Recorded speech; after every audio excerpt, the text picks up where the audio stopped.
Hi. Hi. I'm Tamara Thomsen. So I'm a maritime archaeologist here at Wisconsin Historical Society.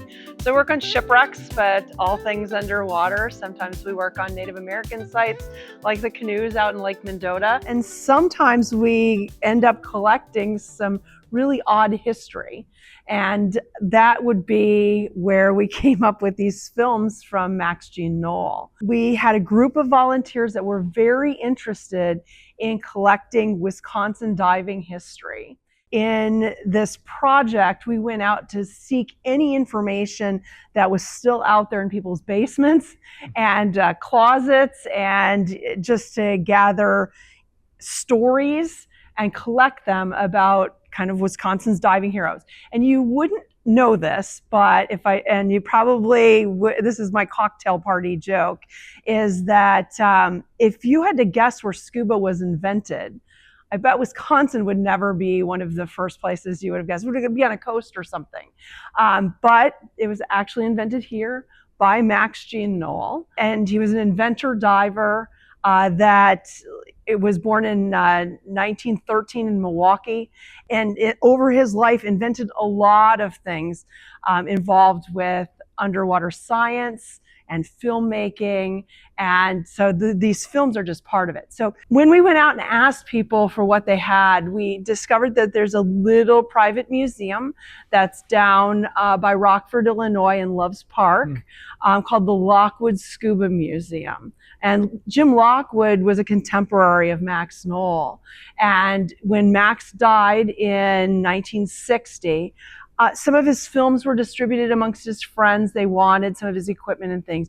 And these films ended up at the Lockwood Museum. They hadn't been touched, I don't think, since that time. They were kind of moldy and they needed a little bit of help. So we were able to get some funding and have them restored and digitized. And then they went into the Wisconsin Historical Society collection. Oh, that's fantastic. So it's a nice pairing to his book. Yeah. Well, I can't wait to read the book. Tamara, and I'm glad to be here with you. I'm Eric Hoyt, Call Family Professor of Media Production at the University of Wisconsin-Madison in the Communication Arts Department. I also have the great pleasure and privilege of being the director of the Wisconsin Center for Film and Theater Research, where we work very closely with the Wisconsin Historical Society. And beyond all those things, I'm a total movie geek, and I love all different types of cinema. I also love archives, and I love these kind of archival stories and provenance stories, right? Like finding the film. And I've just always thought that underwater footage, and oftentimes it's filmmaking that's kind of like right at that like coming up and down surface height, is just such a dramatic place to be and spend time. It can be so evocative, used really well. For instance, in the Oscar-winning film Moonlight, there's this remarkable sequence where a boy's learning to swim and you're going up and down in the water. All kinds of memorable uses of underwater sequences in animated films too. Thinking of, Finding Nemo and Finding Dory, but going all the way back to Pinocchio. And some of those sequences using multiple planes to create this feeling, not just of looking in the water, but really moving through it, as you're also having all kinds of fish and sea life move.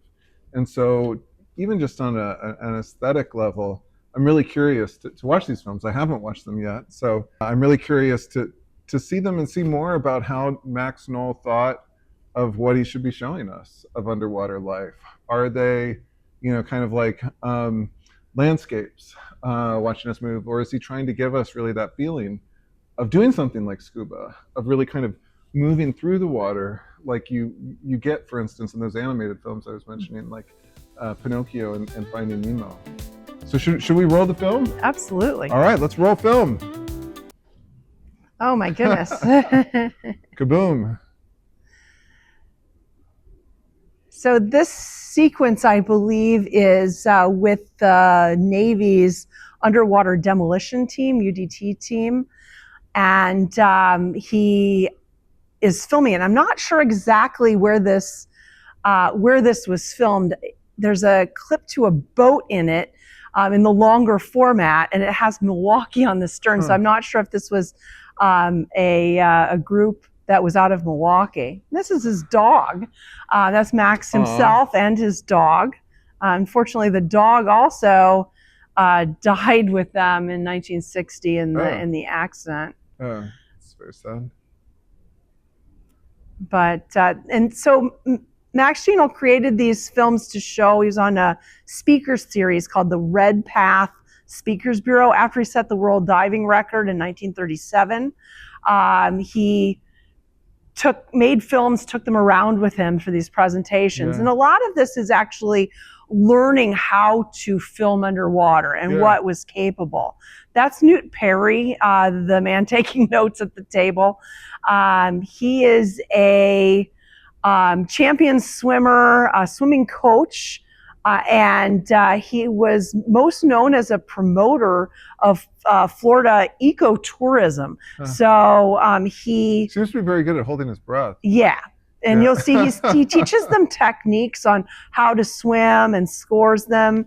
The ladies here are from the Florida State Women's College. So they're a group called the Tarpon Club, which was a synchronized diving team or swimming team. And I'm not sure what they're collecting there. And they had this famous gator boat that they come in on and then do their shows at some of the promotions. This eventually evolved into the synchronized swimming. Teams evolved into the Weeki Wachee mermaids, which are still around today. You can go see those down in Central Florida. And then I believe that he recruits a lot of folks, like younger folks from the town of Tallahassee or the community around Wakulla Springs, because that's where this is filmed, to actually learn some of these techniques before they shoot the underwater picnic scene. But look at those flippers. They're like floppy noodles on their feet. Very different from modern scuba fins. And these folks obviously have never used fins before, so he's sort of giving them an idea of what to expect when they dive in. And here they go. Yeah. Let's see if we go in with them at all. It's always interesting, right? Like the edits. Where does he put a cut? And it shows that there is filmmaking going on here, right? Yeah, like so it's not just raw footage. Yeah, and this is, again, this underwater, practicing for the underwater picnic. Yeah. So, and I believe, again, with this Red Path speaker series, he goes into how he taught the area kids to do the techniques for this. Oh, and that's his film studio. So he built this thing called Hole in the Water. Oh, wow. And you can see them filming inside. Yeah. Well, that was going to be one of my questions, right? Because I think nowadays, when we think about underwater photography or cinematography, video work, right? Like, I don't know, we think of cameras that are designed to be able to just take underwater, or, whether it's like a disposable type one, like I was using in the 1990s on trips where I went underwater, or newer technology that's marketed that way.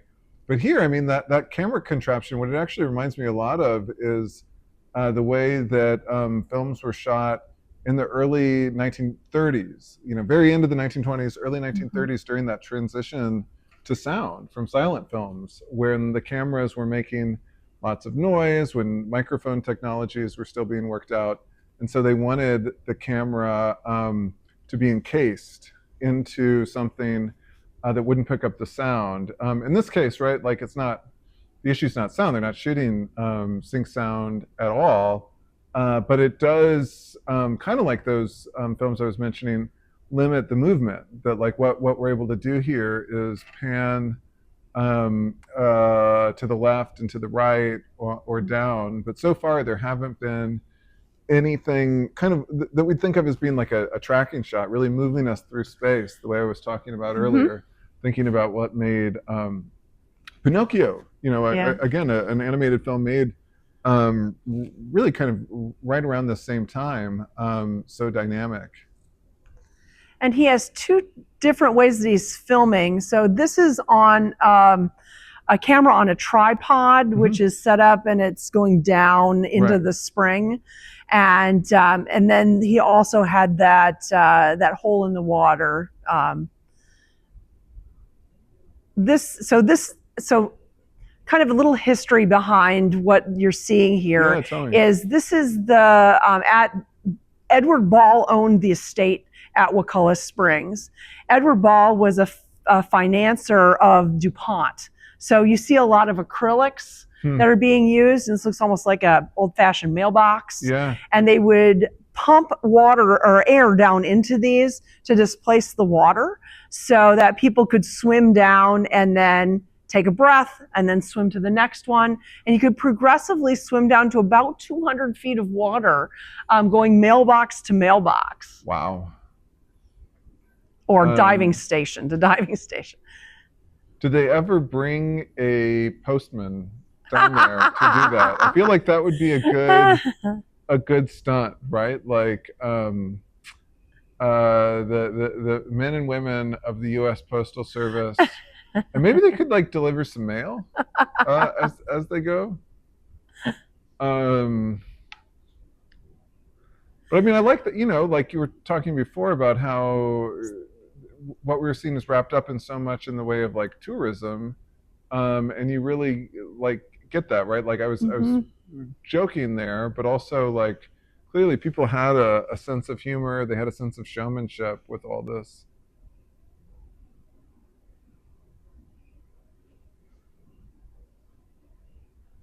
I mean, one of the challenges of shooting underwater beyond the fact that you could very easily wreck your footage and camera and lens and gear by getting it wet is lighting, right? Like that's at the core of cinematography and filmmaking, photography. You need light to move through the lens. And so do you know much, Tamara, about it from that standpoint? I mean, are they just relying on the light? This is all ambient light that they're using. They didn't bring large lights down for any of this footage. Yeah. But you see here, they're turning the hole in the water studio around as they're following these divers. They had a small engine on the back, and they would, an outboard, and they would start it up, and then that would allow them to turn and pan and follow the divers. Yeah.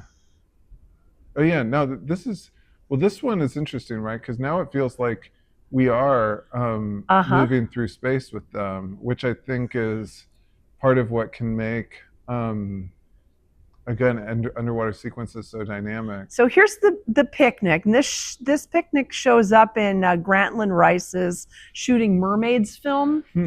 And so they're trying to see how they can achieve all of the features of a picnic and do it without losing the food, having it float to the surface. Yeah. And here's your slapstick comedy that I promised you. The man. Let's see what's going to come up. Oh, a dead fish. A fish.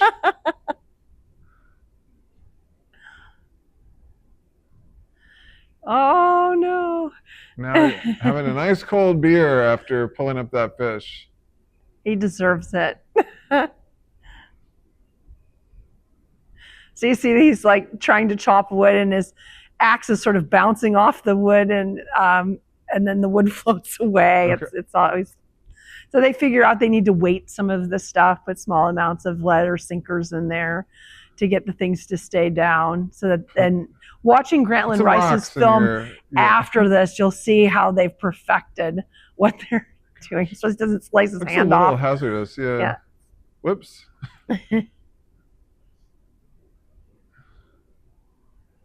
Have you ever chopped wood at a picnic?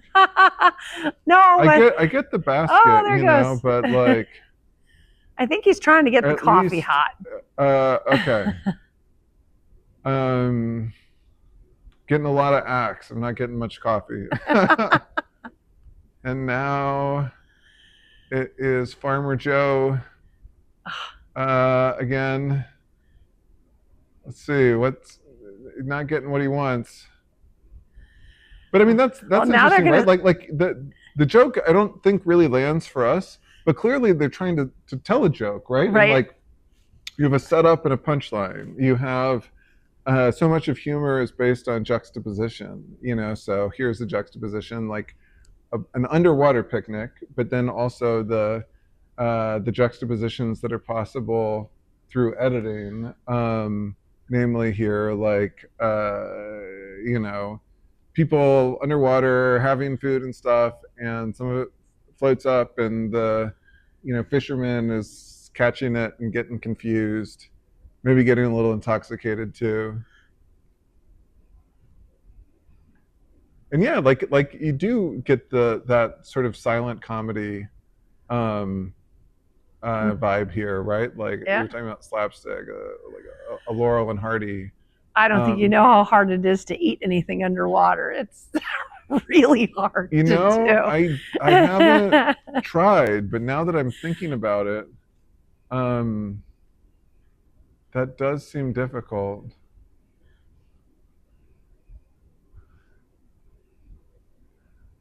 No, they're just trying again. Just oh wow, never seen this from this angle. That's the fish, I gotta say, is the more sympathetic character. um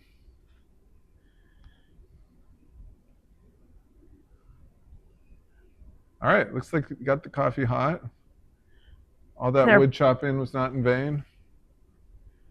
Now he's going to try to smoke a cigarette underwater. Oh, this is going to be interesting. That's, again, standard fare at a picnic. Chop some wood, make some coffee, and light up a cig. And as I understand, the smoke is milk. So he held a mouthful of milk and then spit it out to make it look like smoke. Well, it's very, and playful. And I mean, it's interesting to think too, like, about the context in which this would have been shown. And you were talking about the speaker circuit. And that's just a reminder of how, when we think about film history, we usually think about like feature films being shown in standalone movie theaters. Mm-hmm. And I love those spaces and I love watching movies that way. But there's also a long history of films being shown in all kinds of other places, lecture halls, schools, governments, businesses, churches.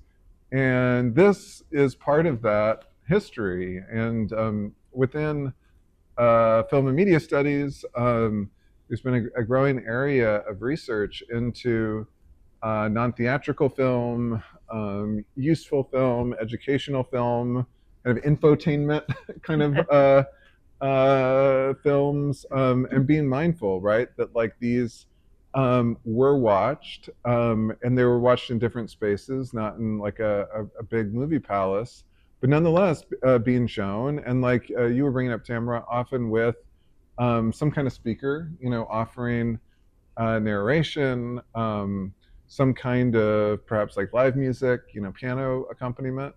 And even that's a tradition itself that predates film. Like if we think of cinema, motion pictures of really being developed around like 1895, there's this much earlier history of screen practices that include people lecturing over illuminated slides, for instance, and other, again, kind of whether you call it infotainment, edutainment, sorts of work. Oh, and now I'm talking over the funniest part here. This guy is like, he's hoofing it.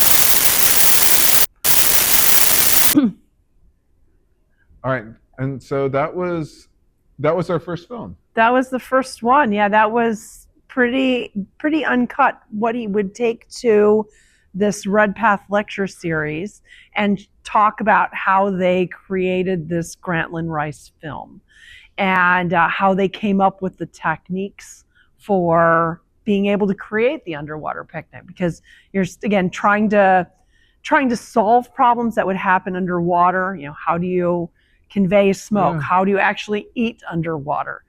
How do you make it look like the fire is going? They pumped in they pumped in air to make it look like it was boiling or smoking. Yeah, I mean, that's interesting how the technique, the technologies, the risks become part of the movie experience. And I was just, bringing up the fact that there's this whole tradition of non-theatrical film, and that's different from commercial theatrical film. I'm also just remembering, like, I took my son last weekend to see the new Mission Impossible movie with Tom Cruise, and there's this incredible underwater sequence in a submarine, big set piece.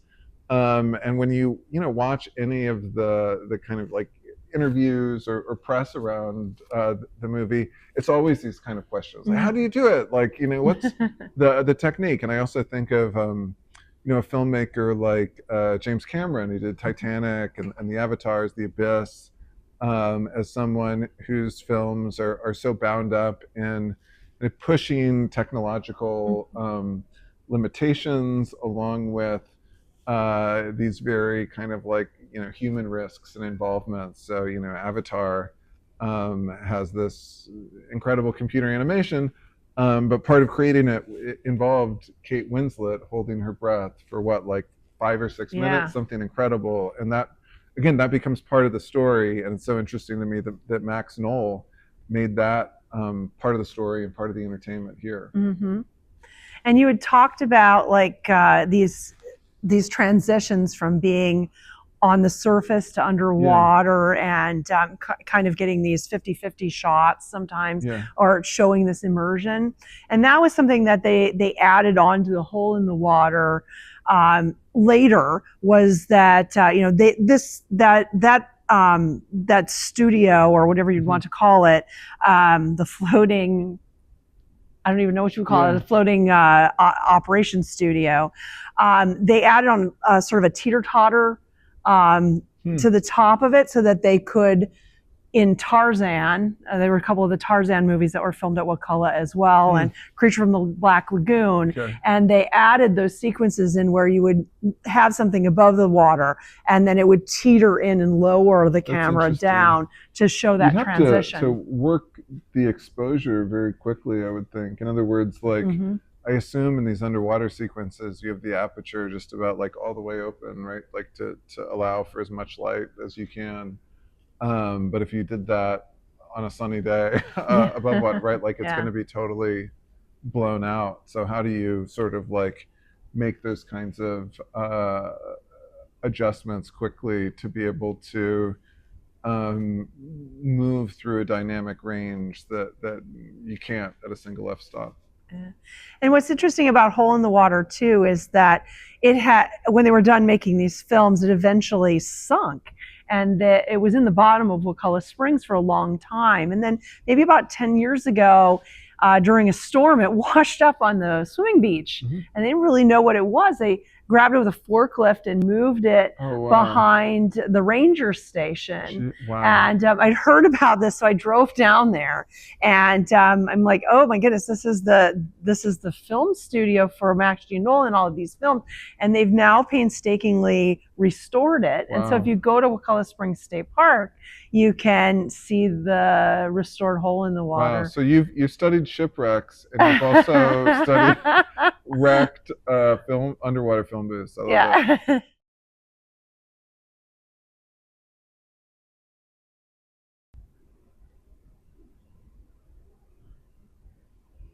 So this looks like that's one of the cameras, and this is one of the handheld ones that he's using underwater. And sometimes they'll have them on a tripod.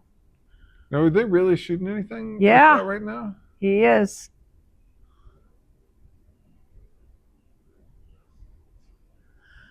I don't know. I feel like that, what we were just seeing there almost feels like it was set like up, equivalent to the like the picnic basket. You know what I mean? We do have. Because I want to see the footage of the women swimming like that, if that was being used that way. We have images of the cameras on tripods, and we do have other images. 3 lenses, here in that camera. So 3 lenses you can switch through, which makes sense. You can't really move this thing very much but with a different lens, putting a more telephoto lens on, it can make it feel like we're getting there faster. Okay, now that looks like He's just shooting in a bucket. yeah, yeah. So he's got to keep it dry, but that's a clever hack, right? Like shooting through a bucket as a way to get that, and you can have more. It probably has an acrylic bottom more in it. free Yeah. movement. Yeah.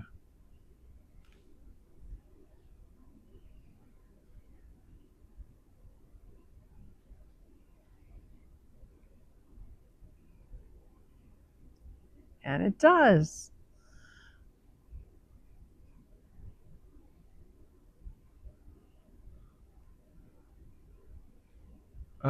There was a really active community of amateur filmmakers around this time as well.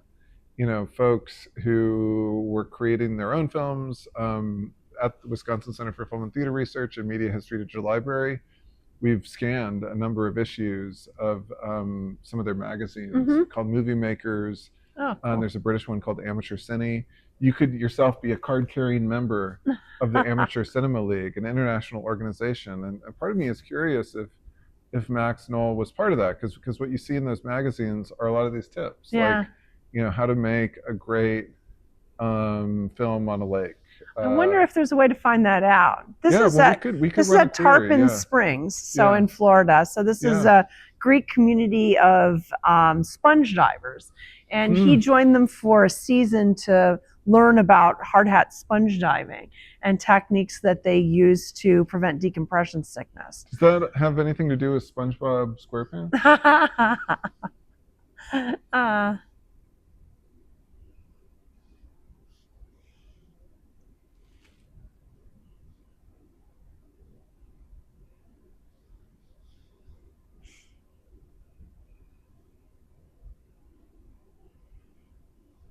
Oh, that just makes me seasick there, doesn't it? Yeah, it does. that movement is intense, right? Like the with the camera being yeah. And that's Nohl getting ready to go down. Oh, okay. It's got like a rake. A rake. Yeah. Yeah. So what's he going to use the rake for? To collect the sponges. Okay.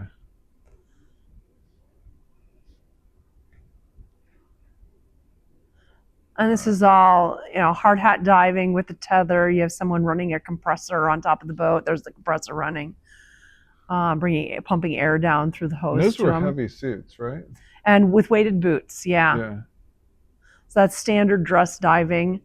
There's the compressor going.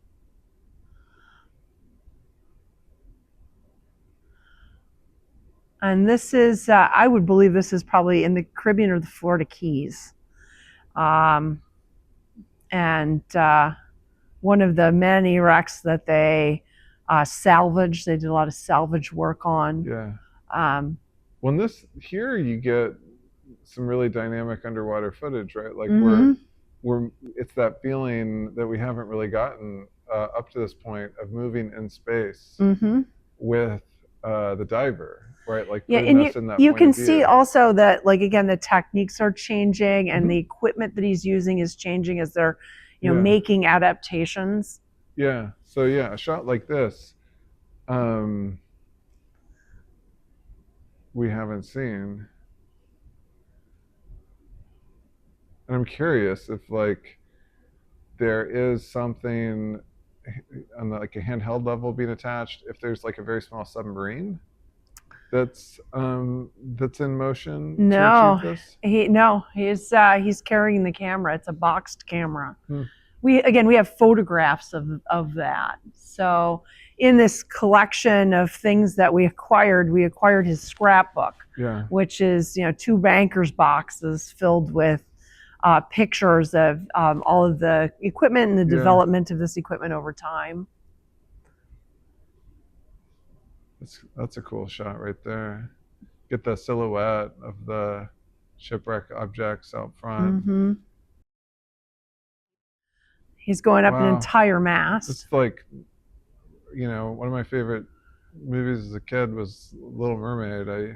I begged my mom to see it over and over again when it was in theaters. And I mean, it's a great animated movie, and right, you get those kinds of shots of like moving through space that way, and the models for the animators were films like this, and a tradition of that. Whoa! Yeah. So here, airplane. We're flying. Yeah. Cool. Dolphins. And with filmmaking also, right? Like the hours and hours of setup and time they must have spent to capture these shots, and now you can compress them. You can put. And you see that he's on a free swimming aqualung, right? So this is something that he invented 5 years before Cousteau. So we all attribute this to Cousteau and Cousteau's films and television shows and all of that. And this was something that Nohl was developing himself in order to, again, interact within this environment. Oh, this poor fish. Yeah. Man, you really feel its soul. He's giving us the close-ups.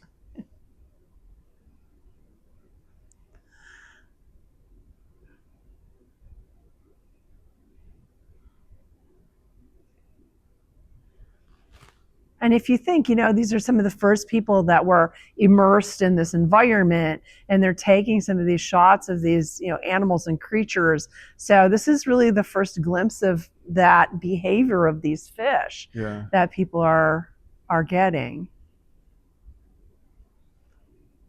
Yeah, that's really interesting to think about. What was the, like I've read about early zoos and the, 19th century, early 20th century. Do you know anything about the culture of aquariums and the history of building aquariums to give people views? No, but I think that they're pretty early too. I mean, I've been to a couple old ones, like the one over at Belle Isle over in Detroit. That's from 1880s, I believe. Yeah, I mean, it's interesting to think about all of these kinds of forms of entertainment culture, education, tourism, how all of that comes together in different ways, whether it's designing spaces where you can bring fish from all over the world potentially there and have people move through it, or have the explorer, going out to capture these views, like you're saying, and show us the fish in their environment, because obviously it becomes a different environment once it's a glass enclosure. In Chicago or Detroit or Monterey or Bristol, anywhere.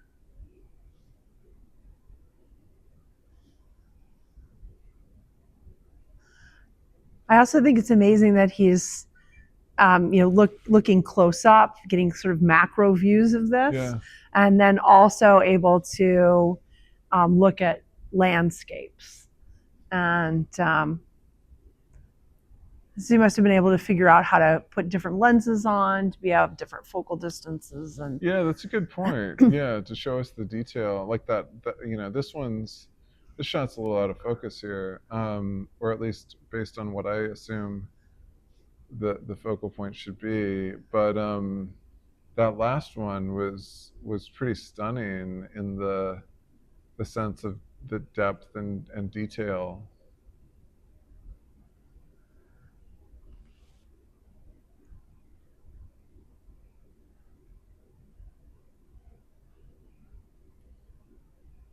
So I mean, having spent so much time with this, Tamara, like what do you think of as being like the most significant takeaways of Max Nohl's underwater work? Oh, just I think to be there on the frontier and really be able to drive invention based on necessity, and seeing, okay, we can do this. how do we move it forward, and then making those advances so quickly. And again, we're focusing here just on his filmmaking, but there's so much more. Again, these underwater habitats that he's making, fins, like rubber suits and rubber fins from Milwaukee. I bet you wouldn't even think about that. The Keen Rubber Company was there. Well, the invention of there's so much creativity. Exactly. So I wish I was a fly on the wall to like listen to the conversation, like, oh, that was cool. Wonder if we can do this. And then how you change the focus on how you're doing. And this shot's so cool too. And there was like this earlier one that was really striking, like where there's aspects of fish and their environments underwater with the light bouncing that feels like it's also almost like abstract art at times, you know, like we're seeing something real, but there's also something that's really beautiful on the level of shapes and light and movement. And there's snorkelers. Yeah, here we go again. I don't know. Is it venomous? Is it not venomous? Well, I guess there's only one way to find out. Yeah, exactly.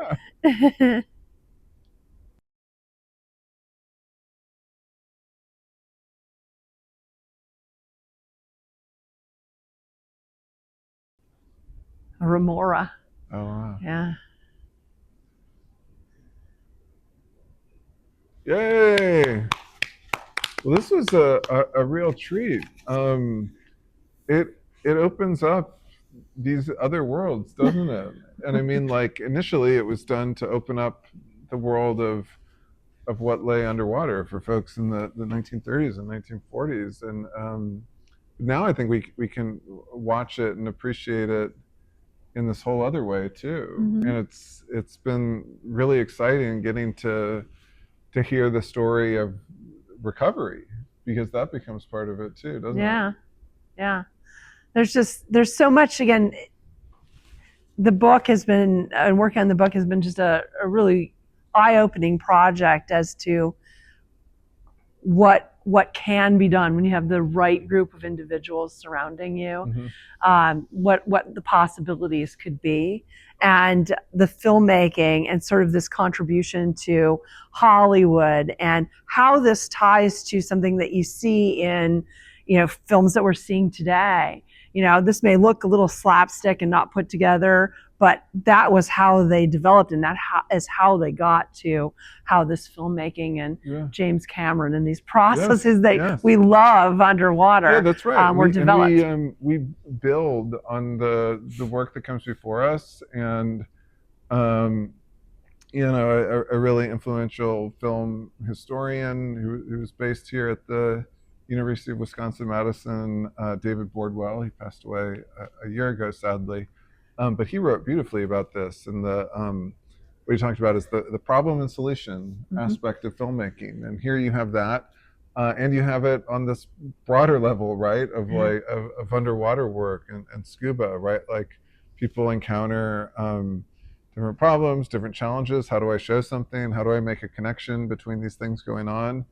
And they look to what others have done before them, and they also try out new things themselves. And you get that feeling here. And this this is part of film history, and I'm grateful to you, to the Wisconsin Historical Society Press for making this happen, for bringing me in so I can see it.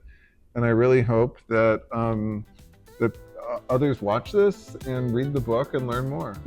So thank you, Tamara. Thanks for coming. Yeah, this is great. Nice and meeting you. Until next time, the balcony is closed.